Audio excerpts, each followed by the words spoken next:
But after all years that I put in, invested with them. Okay.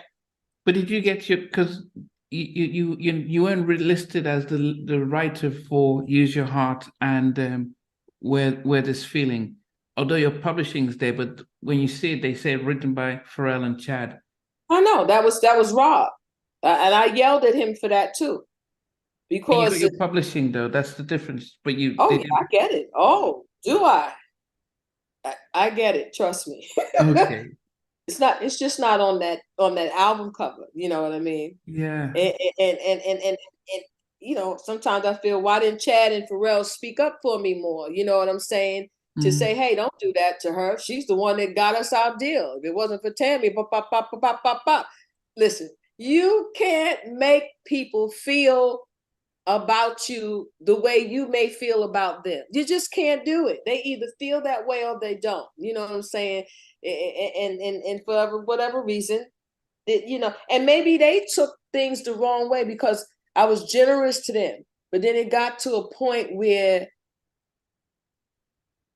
I'm trying to see, when is my album coming out? You see what I'm saying? Everything is about the Neptunes and launching the Neptunes and helping the Neptunes, Neptune. You know what I'm saying?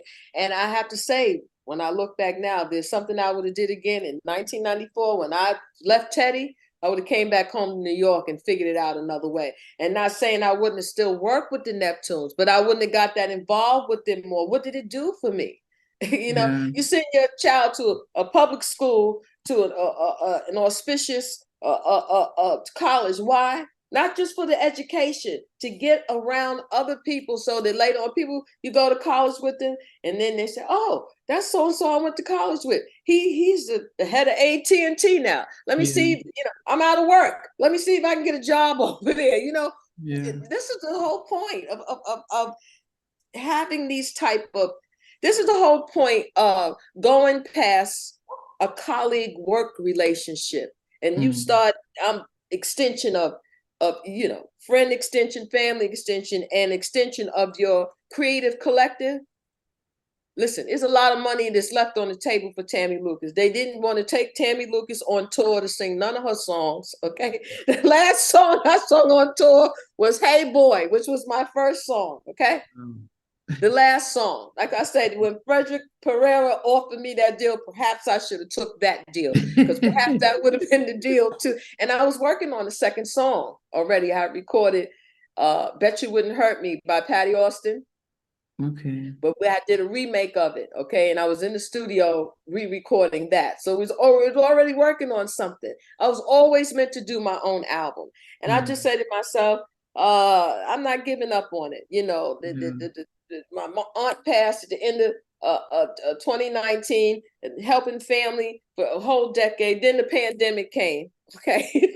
I thought I was going to do something. The pandemic came. That slowed everything down. But then last year, you know, like I said, I was working with some other people here. It didn't work out. You know, I found out we weren't quite on the same wavelength. And I just said, the Holy Spirit just told me, put them other songs out. Make a song list. Make a playlist. That's what I meant to say. Playlist. Make a playlist. Start it, do it. And I did it, and look what happened.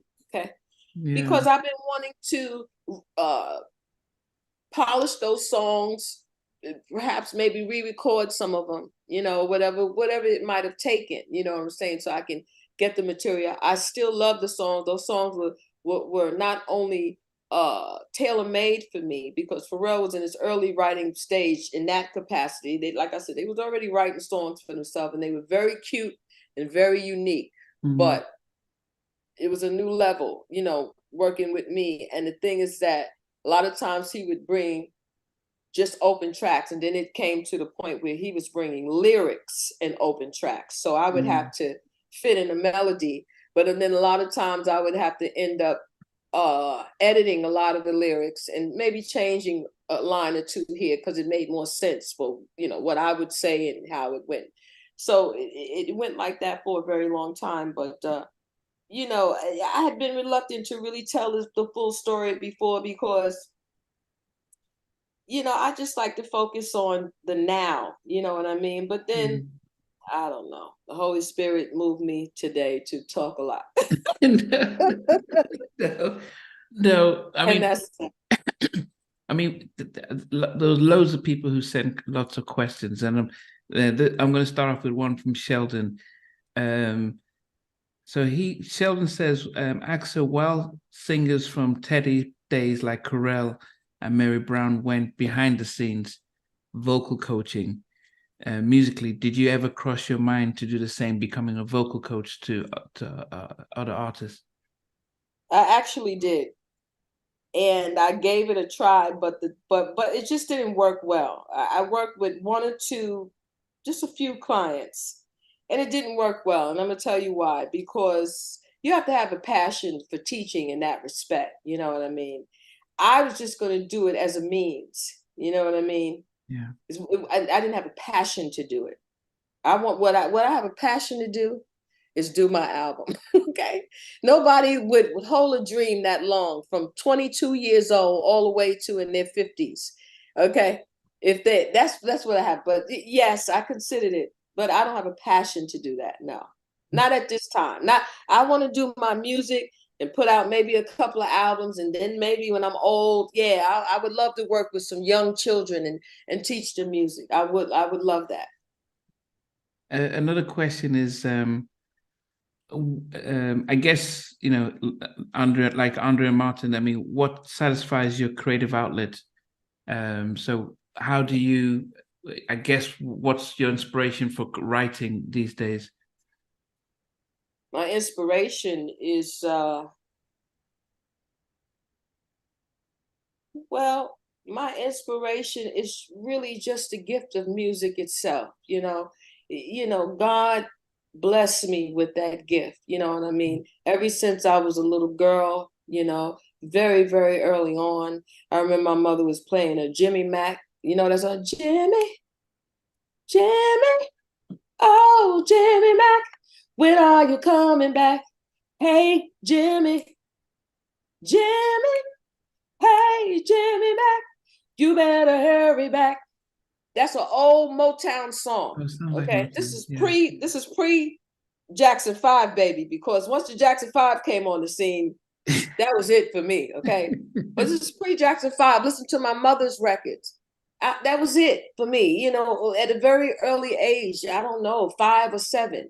So you say what my inspiration is? Music itself. I love music. I love it. I've always loved it. When I was in the 2nd grade, the choir director told my mother, your daughter has some talent. Okay, I was the only child in the whole children's choir that could sing her alto part against all of the sopranos, because she tried to have an alto section. But then when the soprano part came on, like most people, which is the main note, everybody would sing that note. But I always, was already there with the harmony and the beauty of the two harmonies together. And I would hold up the whole alto section, music itself. And those were Lutheran hymns. It wasn't no R&B music. It was Lutheran hymns. I'm into music. Yeah. You know what I mean? I remember being on the bus in elementary school, and they had that song, 50 Ways to Leave Your Lover. Slip out the back, Jack. Make a new plan, Stan. Don't need to be coy, Roy. Just listen to me. Hop on the bus, Gus. Don't need to discuss much. Just drop off the key, Lee, and set yourself free. That was Paul Simon, but the point is that I didn't care who it was. I like music. So to answer your question, music itself is my inspiration.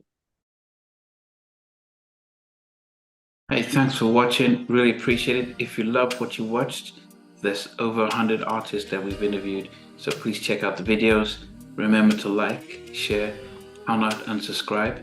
But better still, become a member of Halftime Chat and get exclusive videos ahead of time.